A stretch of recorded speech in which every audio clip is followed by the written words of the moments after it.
এরপরে প্রশ্ন হলো, নির্ধারিত তারিখে বিদ্যুৎ বিল পরিশোধ না করলে আমাদের বিলম্ব মাসুল দিতে হয়, এতে কি সরাসরি সুদ হিসাবে গণ্য হবে?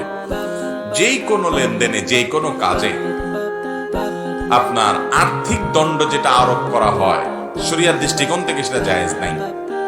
যেটা বিদ্যুৎ বিল বলেন, পানির বিল বলেন, বা অনেক সময় স্কুল কলেজে দেখা যায় ছেলে মেয়ে ফাঁকি দিয়েছে, একদিন যায় নাই বা দেরি করে গেছে, তো তার জন্য জরিমানা আরোপ করা হয়, এত টাকা জরিমানা। এটা জায়েজ নাই শরীয়তে। আর্থিক দণ্ড আরোপ করা এভাবে এ ধরনের ক্ষেত্রে জায়েজ নাই।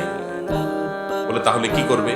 তার বিকল্প ব্যবস্থা করা যেতে পারে। যেমন কথার কথা, তুমি 2 দিন কামাই দিলে তোমার ভর্তি বাতিল, তাহলে ওই যেটা আর্থিক জরিমানা করা হতো ওইটাকে ভর্তি রিনিউর জন্য ফি হিসাবে দিবে, ওইটা জায়েজ হতে পারে।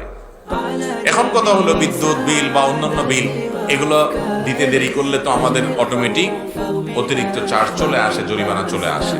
এটা না দিলে তো আমার লাইন পাবো না। তাহলে তো আপনি নিরুপায়। চেষ্টা করবেন সবসময় টাইমলি দিয়ে দেওয়ার, যাতে করে আপনাদের জরিমানা গুনতে না।